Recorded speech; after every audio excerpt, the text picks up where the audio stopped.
iPlusന്റെ പുതിയൊരു വീഡിയോയിലേക്ക് സ്വാഗതം. ഇന്നത്തെ ക്ലാസ്സിൽ നമ്മൾ പഠിക്കുന്നത് ലൂബ്രിക്കേഷൻ സിസ്റ്റത്തെ പറ്റിയാണ്. ലൂബ്രിക്കേഷൻ സിസ്റ്റം, വാഹനങ്ങളിൽ ലൂബ്രിക്കേഷൻ്റെ ആവശ്യകത എന്താണ്? നമുക്കറിയാം, ഏതൊക്കെ മെക്കാനിക്കൽ പാർട്സുകളുണ്ടോ, മെക്കാനിക്കൽ ജോയിൻസ് ഉണ്ടോ, അവിടെയൊക്കെ വിയർ ആൻഡ് ടിയർ ഉണ്ടാകാനുള്ളൊരു സാധ്യത കൂടുതലാണ്. അപ്പോൾ ഇങ്ങനെ വിയർ ആൻഡ് ടിയർ ഒഴിവാക്കാൻ വേണ്ടി, തേയ്മാനം കുറയ്ക്കാൻ വേണ്ടി, ഫ്രിക്ഷൻ റെഡ്യൂസ് ചെയ്യാൻ വേണ്ടി നമ്മൾ എൻജിനിൽ ഉപയോഗിക്കുന്ന അല്ലെങ്കിൽ വാഹനങ്ങളിൽ ഉപയോഗിക്കുന്ന സിസ്റ്റമാണ് lubrication system. Engine cannot run smoothly for more than few minutes without the lubricating oil. Lubrication oil ഇല്ലാതെ, ലൂബ്രിക്കേറ്റിംഗ് ഓയിൽ ഒരു എൻജിനിലില്ലാതെ വളരെ കുറച്ച് മിനിറ്റുകൾ പോലും എൻജിന് സഞ്ചരിക്കുക സാധ്യമല്ല. കാരണം അവിടെ എൻജിൻ സിലിണ്ടറിൽ പിസ്റ്റൺ റെസിപ്രോക്കേറ്റ് ചെയ്യുകയാണ്. ഈ റെസിപ്രോക്കേറ്റ് ചെയ്യുമ്പോൾ അതിനിടയ്ക്ക് ഓയിൽ ഫിലിം ഇല്ല എങ്കിൽ അവിടെ ജാം ആവുകയും എൻജിൻ വർക്ക് ചെയ്യാതിരിക്കുകയും ചെയ്യുന്നൊരവസ്ഥയിലേക്ക് എത്തിച്ചേരും. whenever two metallic surface move over each other under direct contact, dry or solid friction is produced. നമുക്കറിയാം, നമ്മുടെ രണ്ട് കൈകൾ തങ്ങളിൽ തിരികുകയാണെങ്കിൽ കൂടി, തിരുമുകയാണെങ്കിൽ കൂടി അവിടെ ഒരു ഹീറ്റ് ജനറേറ്റ് ചെയ്യും.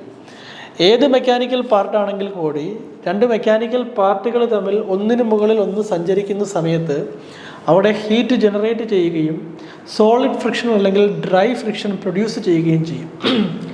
Dry friction thus created produce lot of heat and result in wear of the metal surface. ഇതിൻ്റെ ഫലമായിട്ട്, ഡ്രൈ ഫ്രിക്ഷൻ ഉണ്ടാകുന്നതിൻ്റെ ഫലമായിട്ട് നല്ല ഹീറ്റ് അവിടെ ജനറേറ്റ് ചെയ്യുകയും അവിടെ തേയ്മാനത്തിന് കാരണമാവുകയും ചെയ്യും. When film of some lubricating oil is interposed between two surfaces so that they are not actual physical contact with each other. അതായത് നമ്മളിപ്പോൾ രണ്ട് മെറ്റൽ കമ്പോണൻറ്റ്, ഇത് ഒരു മെറ്റല്, ദെൻ ഇതൊരു മെറ്റല്, ഇത് ഈ സർഫസ് കോണ്ടാക്റ്റിലാണെന്ന് നമുക്ക് തോന്നുന്നത്. കാരണം ഇതിൻ്റെ ഇടയിൽ, ഇതിനകത്തായിട്ട് ലൂബ്രിക്കേറ്റിംഗ് ഓയിൽ, അതായത് ഇതേപോലെ ലൂബ്രിക്കേറ്റിംഗ് ഓയിൽ പ്രൊവൈഡ് ചെയ്തിരിക്കും. ലൂബ്രിക്കേറ്റിംഗ് ഓയിലിൻ്റെ ഒരു തിൻ ഫിലിം,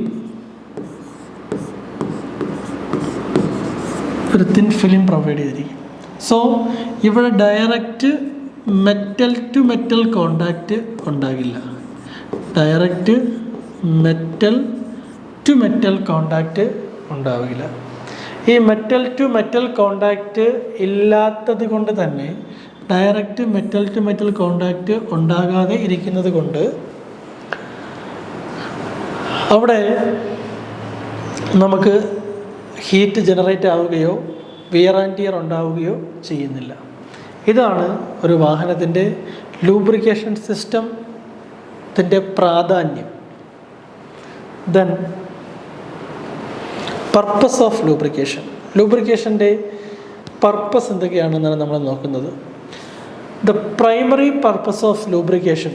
ഒരു ലൂബ്രിക്കേഷൻ്റെ പ്രൈമറി പർപ്പസ് എന്നാൽ ടു റെഡ്യൂസ് ഫ്രിക്ഷൻ. അത് തന്നെയാണ്, ഫ്രിക്ഷൻ കുറയ്ക്കുക. ഒരു ലൂബ്രിക്കേറ്റിംഗ് സിസ്റ്റത്തിൻ്റെ പ്രൈമറി പർപ്പസ് എന്നാൽ അതിൻ്റെ ഫ്രിക്ഷൻ കുറയ്ക്കുക, moving parts minimum value so that loss is minimised. അതായത് ഇവിടെ reduce friction between moving parts is in minimum value that provide loss is minimised. രണ്ട് മെറ്റൽ പാർട്ടുകൾ തമ്മിലുള്ള മെറ്റൽ ടു മെറ്റൽ കോണ്ടാക്റ്റ് കുറയ്ക്കുന്നത് കൊണ്ട് തന്നെ അവിടെ പവർ ലോസ് നമുക്ക് റെഡ്യൂസ് ചെയ്യാൻ കഴിയും, മാക്സിമം ഫ്രിക്ഷൻ കുറയ്ക്കാൻ കഴിയും. To reduce wear of the moving part as far as possible. Apart from the primary objectives, ഈ പ്രൈമറി ഒബ്ജക്റ്റീവ്സ് കൂടാതെ ലൂബ്രിക്കേറ്റിംഗ് ഓയിലിന് വേറെ കുറേ ഫങ്ഷൻസ് കൂടിയുണ്ട്. അതെന്തൊക്കെയാണ് നമുക്ക് നോക്കാം. അതിലൊന്നാമത്തത് നമ്മൾ നോക്കുന്നത് ടു പ്രൊവൈഡ് കുഷണിങ് എഫക്റ്റ്. ഒരു ടു പ്രൊവൈഡ് കൂളിംഗ് എഫക്റ്റ്, ഒരു കൂളിംഗ് എഫക്റ്റ് പ്രദാനം ചെയ്യുക, ഹീറ്റിനെ പുറത്ത് കളയാൻ സഹായിക്കുക. ലൂബ്രിക്കേറ്റിംഗ് ഓയിൽ ഹീറ്റിനെ അബ്സോർബ് ചെയ്ത് കൊണ്ടുപോയി ഹീറ്റിനെ പുറത്ത് റിമൂവ് ചെയ്യാൻ സഹായിക്കുക. അതേപോലെ തന്നെ the lubricating oil take heat from the hot moving part during its circulation and deliver it in to the surrounding air of the crank case. ഇപ്പോൾ കമ്പസ്റ്റൻ ചേമ്പറിലൂടെ സിലിണ്ടർ വോളിലൂടെ ഒക്കെ ലൂബ്രിക്കേറ്റിംഗ് ഓയിൽ, കമ്പസ്റ്റൻ ചേമ്പറല്ല, പിസ്റ്റണിന് സിലിണ്ടറിന് ഇടയ്ക്കൂടെ ലൂബ്രിക്കേറ്റിംഗ് ഓയിൽ മൂവ് ചെയ്യുന്ന സമയത്ത് അവിടെ ഹീറ്റ് മൂലം ഉണ്ടാകുന്ന ഹീറ്റിനെ വലിച്ചെടുക്കുകയും ഓയിൽ സമ്പിലേക്ക് പോവുകയും ചെയ്യും. ഇതിനെ അറ്റ്മോസ്ഫിയറിക് എയറിലേക്ക് റിലീസ് ചെയ്യാൻ ലൂബ്രിക്കേറ്റിംഗ് ഓയിൽ സഹായിക്കുന്നു. കൂടാതെ മെറ്റൽ ടു മെറ്റൽ കോണ്ടാക്റ്റ് വരാതെ ഒരു കുഷനിങ് എഫക്റ്റ് പ്രൊവൈഡ് ചെയ്യുന്നു ലൂബ്രിക്കേറ്റിംഗ് ഓയിൽ. ഒരു കൂളിംഗ് ആക്ഷൻ പ്രൊവൈഡ് ചെയ്യുന്നു, ഒരു സീലിംഗ് ആക്ഷൻ പ്രൊവൈഡ് ചെയ്യുന്നു. ഇതാണ് ഈ ലൂബ്രിക്കേറ്റിംഗ് ഓയിലിൻ്റെ സെക്കൻഡറി ഫങ്ഷനായിട്ട് വരുന്നത്. Then requirement of lubricants. ലൂബ്രിക്കൻസിന് ഉണ്ടായിരിക്കേണ്ട ആവശ്യകതകൾ എന്തൊക്കെയാണെന്നാണ് നമ്മൾ നോക്കുന്നത്.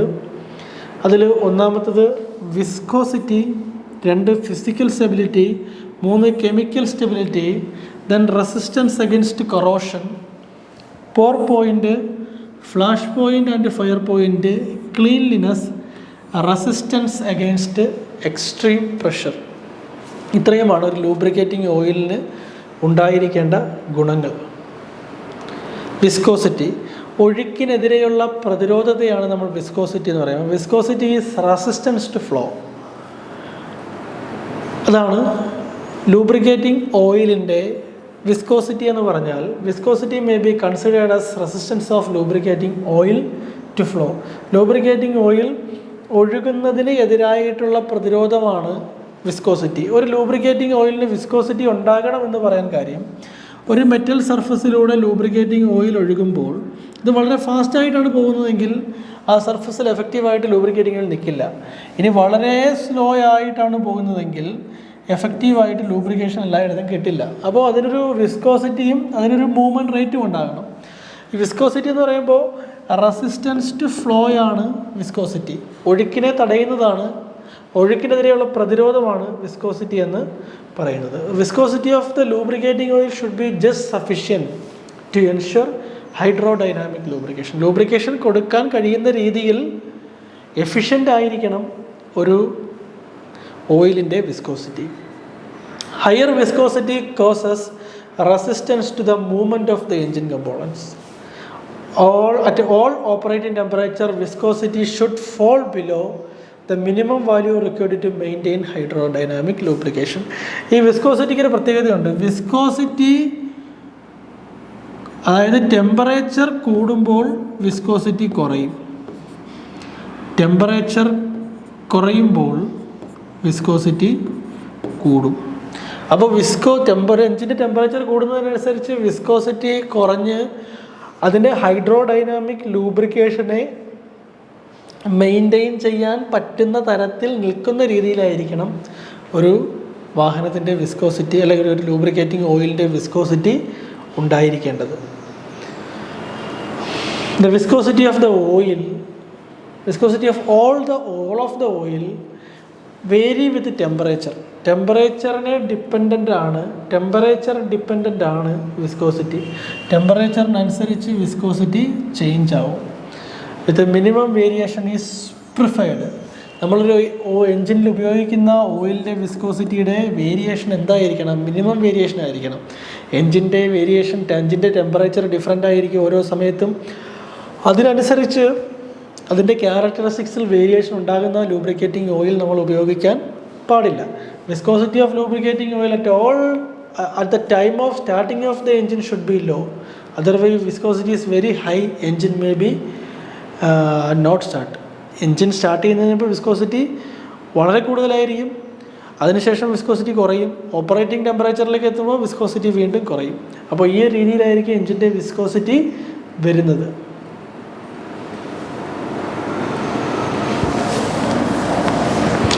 വിസ്കോസിറ്റി ഇൻഡെക്സ് ഇൻഡിക്കേറ്റ് ചെയ്യുന്നത് indication of change in viscosity of oil in temperature. ടെമ്പറേച്ചറിനനുസരിച്ച് ഓയിലിൻ്റെ വിസ്കോസിറ്റി ചേഞ്ച് ചെയ്യുന്നത് ഇൻഡിക്കേറ്റ് ചെയ്യുന്ന നമ്പറാണ് വിസ്കോസിറ്റി ഇൻഡെക്സ്. അതായത് ലൂബ്രിക്കേറ്റിംഗ് ഓയിലിൻ്റെ വിസ്കോസിറ്റി നമ്മൾ പറഞ്ഞു ടെമ്പറേച്ചറിനനുസരിച്ച് ചേഞ്ച് ചെയ്യും. ആ ചേഞ്ചിനെ ഇൻഡിക്കേറ്റ് ചെയ്യാനാണ് നമ്മൾ എന്തുപയോഗിക്കുന്നത്, വിസ്കോസിറ്റി ഇൻഡെക്സ് ഉപയോഗിക്കുന്നത്. High viscosity index means less change of viscosity with temperature rise. High viscosity index എന്താണ്, less change of oil viscosity with temperature rise. രണ്ടാമത്തെ റിക്വയർമെൻ്റ് ആണ് ഫിസിക്കൽ സ്റ്റെബിലിറ്റി. ഒരു ലൂബ്രിക്കേറ്റിംഗ് ഓയിൽ എല്ലാ കണ്ടീഷനിലും, സ്റ്റാറ്റിക് കണ്ടീഷനിലും ഡൈനാമിക് കണ്ടീഷനിലും stable ആയിരിക്കണം. അതാണ് ഇതിൻ്റെ ഫിസിക്കൽ സ്റ്റെബിലിറ്റി എന്നതുകൊണ്ട് ഉദ്ദേശിക്കുന്നത്. Lubricating oil must be stable physically at lowest and the highest temperature encountered in practice. അതായത് എഞ്ചിൻ്റെ ലോവർ ടെമ്പറേച്ചറിലും ഹയർ ടെമ്പറേച്ചറിലും ഒരു ലൂബ്രിക്കേറ്റിംഗ് ഓയിൽ ഫിസിക്കലി സ്റ്റേബിൾ ആയിരിക്കണം. There should not be any separation of solid at lower temperature. Low ടെമ്പറേച്ചറിൽ അത് solid ഫോമിൽ വന്ന് സെപ്പറേഷൻസ് ഒന്നും ഉണ്ടാകാനുള്ളൊരു സാഹചര്യം ഉണ്ടാകരുത്. At higher temperature it should be vaporise beyond A certain limit. Then chemical stability. At higher temperature the oil should remain chemically stable. High temperature oil എന്തായിരിക്കണം, chemically stable ആയിരിക്കണം. അതായത് മറ്റൊന്നുമായിട്ട് റിയാക്ട് ചെയ്യുവാൻ പാടില്ല ഓയിൽ. ദെൻ പോർ point. Pour point എന്ന് പറഞ്ഞാൽ നമുക്കറിയാം, ഈ നെയ്യുണ്ടല്ലോ, നെയ്യ് റൂം ടെമ്പറേച്ചറിൽ കട്ടിയായിട്ടിരിക്കും. നമ്മളതൊന്ന് ഹീറ്റ് ചെയ്യുന്ന സമയത്ത് ഇത് എന്ത് ചെയ്യും, ഒഴുകും. അപ്പോൾ ഈ ഒരു ലൂബ്രിക്കേറ്റിംഗ് ഓയിൽ ഏത് ടെമ്പറേച്ചറിലാണോ മൂവ് ചെയ്യാൻ, ഒഴുകാൻ തുടങ്ങുന്നത്, ആ പോയിൻറ്റിനെയാണ് നമ്മൾ പോർ പോയിൻ്റ് എന്ന് പറയുന്നത്. The minimum temperature at which oil will pour is called pour point. The pour point of oil should be less than the lowest temperature encountered in the engine. Then flash point. Flash point എന്ന് പറഞ്ഞാൽ എന്താണ്, flash point അല്ലെങ്കിൽ fire point, ഏത് ടെമ്പറേച്ചറിലാണോ oil കത്താൻ തുടങ്ങുന്നത് ആ ടെമ്പറേച്ചറിനെയാണ് flash point എന്ന് പറയുന്നത്. ഏത് ടെമ്പറേച്ചറിലാണോ ഓയിൽ കത്തി നിൽക്കുന്നത് ആ ടെമ്പറേച്ചറിനെയാണ് ഫയർ പോയിൻ്റ് എന്ന് പറയുന്നത്. അപ്പോൾ 3 കാര്യങ്ങളാണ്, 3 പോയിൻറ്റ്സാണ് പഠിച്ചത്. Pour point, flash point, power point. Pour point എന്നാൽ ഏത് ടെമ്പറേച്ചറിലാണോ ഓയിൽ ഒഴുകാൻ തുടങ്ങുന്നത് ആ ടെമ്പറേച്ചറിനെ പോർ പോയിൻ്റ് എന്നും, ഏത് ടെമ്പറേച്ചറിലാണോ ഓയിൽ ഫ്ലെയിം ഉണ്ടാക്കുന്നത് ആ ടെമ്പറേച്ചറിനെ ഫ്ലാഷ് പോയിൻ്റ് എന്നും, ഏത് ടെമ്പറേച്ചറിലാണോ ഓയിൽ കത്തി നിൽക്കുന്നത് ആ ടെമ്പറേച്ചറിനെ ഫയർ പോയിൻ്റ് എന്നുമാണ് പറയുന്നത്. ദെൻ ക്ലീൻലിനെസ് വളരെ ഇമ്പോർട്ടൻ്റ് ആയിട്ടുള്ള പ്രോപ്പർട്ടിയാണ്. ഇപ്പോൾ ഒരു ലൂബ്രിക്കേറ്റിംഗ് ഓയിൽ ഒരു മെറ്റൽ സർഫസിലൂടെ, ഒരു സർഫസിൽ ഇങ്ങനെ ഡസ്റ്റ് പാർട്ടിക്കിൾ, ഇമ്പ്യൂരിറ്റീസ് ഒക്കെ സർഫസിലുണ്ടാകും. അപ്പോൾ ഈ ഓയിൽ ഇതിൽ കൂടെ ഫ്ലോ ചെയ്യുന്ന സമയത്ത് ഈ ഡസ്റ്റ് പാർട്ടിക്കിൾസിനെയും ഇമ്പ്യൂരിറ്റീസിനെയും ഒക്കെ വഹിച്ചുകൊണ്ട് പോയി ഈ സർഫസ് ക്ലീൻ ചെയ്യുന്നതിനെയാണ്, ഈ സർഫസ് ക്ലീനായിട്ട് ഇടുന്നതിനെയാണ് നമ്മളെന്ത് പറയുന്നത്, ക്ലീൻലിനെസ്. അതായത് ഡയർട്ടിനെ റിമൂവ് ചെയ്യുവാനുള്ള അതിൻ്റെ കഴിവിനെയാണ് നമ്മൾ പറയുന്നത് ക്ലീൻലിനെസ് എന്ന് പറയുന്നത്. Then resistance against extreme pressure. Lubricating oil is subjected to very high pressure, especially in bearing and valve actuating mechanism. Valve actuating mechanism എന്ന് വെച്ചാൽ എന്താണ്, വാൽവിനെ അടയ്ക്കുകയും തുറക്കുകയും ചെയ്യുന്ന മെക്കാനിസം. എഞ്ചിൻ്റെ ബിയറിങ്സ് നമ്മൾ പറഞ്ഞു, മെയിൻ ബിയറിങ്സ് ഒക്കെ ഉണ്ട്. ആ ബിയറിങ്സിലും വാൽവ് ആക്ച്വേറ്റിംഗ് മെക്കാനിസത്തിലും ഹൈ പ്രഷർ ആയിരിക്കും ലൂബ്രിക്കേറ്റിംഗ് ഓയിലിന് കിട്ടുക. This would cause the oil driven out. ഇതിൻ്റെ ഫലമായിട്ട് ഓയിൽ പുറത്തേക്ക് തെറിക്കാനുള്ളൊരു സാഹചര്യമുണ്ട്. The lubricating oil should have sufficient resistance against its pressure. Lubricating ഓയിലിന് ഈ പ്രഷറിനെ ചെറുക്കുവാനുള്ള കഴിവ് ഉണ്ടായിരിക്കണം. Property of oil adhere to metal surface under high pressure is called oilness. Then type of lubricants. ഒരു ഓട്ടോമൊബൈൽ ഉപയോഗിക്കുന്ന ഡിഫറെൻറ്റ് ടൈപ്പ് ലൂബ്രിക്കൻസിനെ പറ്റിയാണ് നമ്മളിതിൽ നോക്കാൻ പോകുന്നത്. First one animal oil, then vegetable oil, mineral oil, synthetic oil, grease, solid lubricant. ഏതൊക്കെയാണ്? Animal oil, vegetable oil, mineral oil, synthetic lubricant, grease, solid lubricant. ഇങ്ങനെ lubricant നമ്മൾ 6 ക്ലാസിഫൈ ചെയ്തിട്ടുണ്ട്. അതിൽ ആദ്യത്തത് അനിമൽ ഓയിൽ.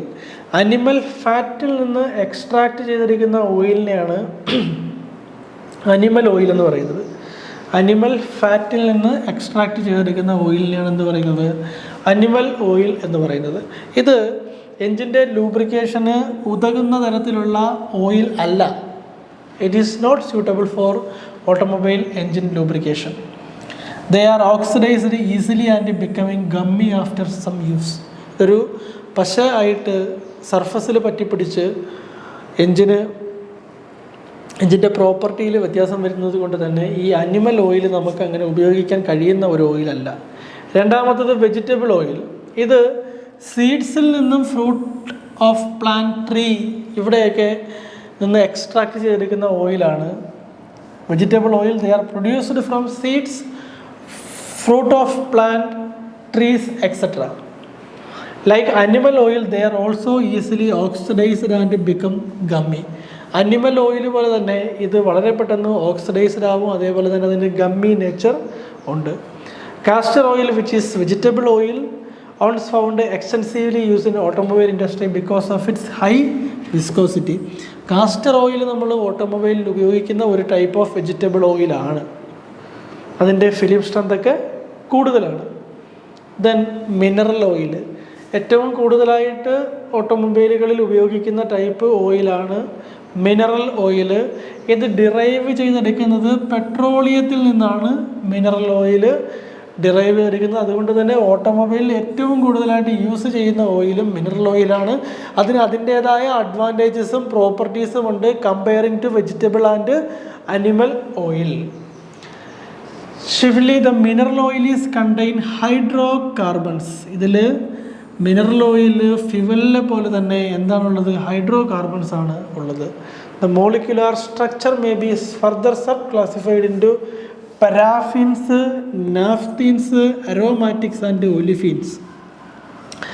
ഈ മിനറൽ ഓയിലിലെ മോളിക്കുലാർ സ്ട്രക്ചറിനെ നമ്മൾ പരാഫിൻസ്, naphthenes, aromatics and ഒലിഫീൻസ് എന്നിങ്ങനെ classify ചെയ്തിട്ടുണ്ട്. ഇതിൻ്റെ അഡ്വാൻറ്റേജസ് അനിമൽ ഓയിലിനെയും അതേപോലെ വെജിറ്റബിൾ ഓയിലിനെയും അപേക്ഷിച്ച് ഇതിൻ്റെ അഡ്വാൻറ്റേജസ്, ഇതിൻ്റെ കെമിക്കൽ സ്റ്റെബിലിറ്റി ഹയർ ആണ് അറ്റ് ഹയർ ടെമ്പറേച്ചർ. ഹയർ ടെമ്പറേച്ചറിൽ സ്റ്റേബിൾ അല്ലെങ്കിൽ ഗ്രേറ്റർ കെമിക്കൽ സ്റ്റെബിലിറ്റി അറ്റൈൻ ചെയ്യുന്നു മിനറൽ ഓയിൽ. ഇതിൻ്റെ ഇമൾഷൻ ടെൻഡൻസി കുറവാണ്. ഇമൾഷൻ ടെൻഡൻസി, വാട്ടറുമായിട്ടുള്ള ഇമൾഷൻ ടെൻഡൻസി കുറവാണ്. ഇത് ചീപ്പാണ്. അതേപോലെ ധാരാളമായിട്ട് അവൈലബിൾ ആയിട്ടുള്ള ഓയിലാണ് മിനറൽ ഓയിൽ. നാലാമത്തെ point synthetic lubricant. Synthetic lubricant are polyorganosiloxanes. എന്താണ് സിന്തറ്റിക് ലൂബ്രിക്കൻസ് എന്ന് പറഞ്ഞു കഴിഞ്ഞാൽ? Polyorganosiloxanes or silicone fluids, polyglycol ether, aliphatic diesters oil എന്നിവയാണ് നമ്മൾ സിന്തറ്റിക് ലൂബ്രിക്കൻസ് ആയിട്ട് ഉപയോഗിക്കുന്നത്. സിന്തറ്റിക് ലൂബ്രിക്കൻസ് എന്തൊക്കെയാണ്? Polyorganosiloxanes, silicone fluids, polyglycol ether and aliphatic diesters എന്നിവയാണ് സിന്തറ്റിക് ലൂബ്രിക്കൻസ്. ഇതിൻ്റെ അഡ്വാൻറ്റേജസ്, ഇതിൻ്റെ വിസ്കോസിറ്റി ഇൻഡെക്സ് ഹയർ ആണ്, ലിക്വർ ഫോർമേഷൻ വളരെ കുറവാണ്, ഇവാപ്പറേഷൻ കുറവാണ്, കൺസംഷൻ കുറവാണ്, ഡെപ്പോസിറ്റ്സ് എൻജിനിൽ ഡെപ്പോസിറ്റ് ചെയ്യുന്ന ഡർട്ടി അല്ലെങ്കിൽ ഫോറിൻ മാറ്റേഴ്സ് സിന്തറ്റിക് ലൂബ്രിക്കൻസിൽ കുറവാണ്. ദെൻ ഗ്രീസ് എന്നാൽ നമ്മളിപ്പോൾ എൻജിനുകളിൽ ഉപയോഗിക്കുന്ന ടൈപ്പ് ലൂബ്രിക്കേഷൻ അല്ല ഗ്രീസ് ഉപയോഗിക്കുന്നത്. ഗ്രീസ് എന്നാൽ ഒരു സെമി സോളിഡ് lubricant ആണ് grease. Grease is a semi-solid lubricant. It is done with the help of a special thickening agent such as lithium, calcium, aluminum, sodium, etc. Lithium, calcium, aluminium, sodium ഒക്കെ വെച്ച് നിർമ്മിക്കുന്നതാണ് grease. Special thickening agent ഗ്രീസിനകത്ത് ഉപയോഗിക്കുന്നുണ്ട്. Grease find use of automobile places where retention of liquid lubricant difficult and high temperature are encountered. High temperature കാണുന്നിടത്തും lubricating oil ഉപയോഗിക്കാൻ കഴിയാത്ത സാഹചര്യങ്ങൾ, അതായത് എൻജിന് പുറത്തുള്ള ഭാഗങ്ങളിൽ ഔട്ടർ സൈഡിൽ ഉപയോഗിക്കുന്ന ലൂബ്രിക്കൻ്റാണ് Greece. Grease are classified according to purpose for which they are used and the kind of soap base. For example, the former type are chassis grease, multi-purpose grease, etc. While for the later type, the example are sodium-based grease, calcium-based grease, and lithium-based greases. Like lubricating oil, in grease also additives are used to improve their properties. Sodium based grease അതിൻ്റെ പ്രത്യേകത എന്ന് പറയുമ്പോൾ higher ടെമ്പറേച്ചറിനെ withstand ചെയ്യാൻ കഴിയുന്നു എന്നതാണ് അതിൻ്റെ പ്രത്യേകത. Withstand higher temperatures. Calcium based grease ഉപയോഗിക്കുന്നത് ബിയറിങ്, ഷാസി ലൂബ്രിക്കേഷനൊക്കെയാണ് കാൽസ്യം ബേസ് ഗ്രീസ് ഉപയോഗിക്കുന്നത്. അലൂമിനിയം ഗ്രീസ് ഹൈ ടെമ്പറേച്ചറിൽ ഉപയോഗിക്കാൻ കഴിയാത്ത, നോട്ട് സ്യൂട്ടബിൾ ആണ്, കഴിയാത്ത ഗ്രീസാണ് അലൂമിനിയം ബേസ്. ഇത് ഉപയോഗിക്കുന്നത് ഷാസി, ട്രാൻസ്മിഷൻ ആൻഡ് ചെയിൻസ്, ഇവിടെയൊക്കെയാണ് അലൂമിനിയം ബേസ് ഉപയോഗിക്കുന്നത്. Lithium base wheel bearings, universal joint, brake cable എന്നിവിടങ്ങളിലൊക്കെ ഉപയോഗിക്കുന്നതാണ് lithium base grease. Then solid lubricant. Graphite has been used as a solid lubricant, both powder and colloidal form. Powder അല്ലെങ്കിൽ colloidal ഫോമിലുള്ള solid lubricant ആണ്, graphite ആണ് solid lubricant എന്ന് പറയുന്നത്. It is stable at higher temperature and low coefficient of friction. Special features of graphite is that fill pores of the metal and make its friction free. Viscosity rating. വിസ്കോസിറ്റിയെ measure ചെയ്യുന്ന റേറ്റിങ്ങുകളുണ്ട്. ആ റേറ്റിങ്ങിനെ പറ്റിയാണ് നമ്മൾ ഈ വീഡിയോയിൽ നോക്കുന്നത്. സൊസൈറ്റി ഓഫ് ഓട്ടോമോട്ടീവ് എൻജിനീയേഴ്സ് നമുക്കറിയാം SAE. SAEയുടെ ഫുൾ ഫോമാണ് society of automotive engineers. Society of automotive engineers ആണ് SAE. ഇത് ലൂബ്രിക്കേറ്റിംഗ് ഓയിലിൻ്റെ വിസ്കോസിറ്റി സർവീസ് റേറ്റിംഗ് ക്ലാസിഫൈ ചെയ്തിട്ടുണ്ട്. ഇതിൻ്റെ വിസ്കോസിറ്റി റേറ്റിംഗ് എന്ന് പറയുമ്പോൾ 0W, 5W, 10W, 20W, 25W, 10, 15, 20, 30, 40, 50, 80, 60, 80, 100, 150, 200, 300 എന്നിങ്ങനെ വിസ്കോസിറ്റി റേറ്റിംഗ് SAE പ്രൊവൈഡ് ചെയ്തിട്ടുണ്ട്. ദ ഓയിൽ വിത്ത് WR, ഇതിൽ ഇവിടെ കാണിച്ചിരിക്കുന്ന W ഇൻഡിക്കേറ്റ് ചെയ്യുന്നത് വിൻ്റർ യൂസിനെയാണ്. W ഇൻഡിക്കേറ്റ് ചെയ്യുന്നത് വിൻ്റർ യൂസിനെയാണ്. വിത്തൗട്ട് W ഇൻഡിക്കേറ്റ് ചെയ്യുന്നത് സമ്മർ മന്തിനെ. വിത്തൗട്ട് W ഇൻഡിക്കേറ്റ് ചെയ്യുന്നത് എന്തിനാണ്? സമ്മർ മന്തിനെയാണ് ഇൻഡിക്കേറ്റ് ചെയ്യുന്നത്. അപ്പോൾ W ഉള്ളത് വിൻ്ററിനെയും W ഇല്ലാത്തത് സമ്മറിനെയും.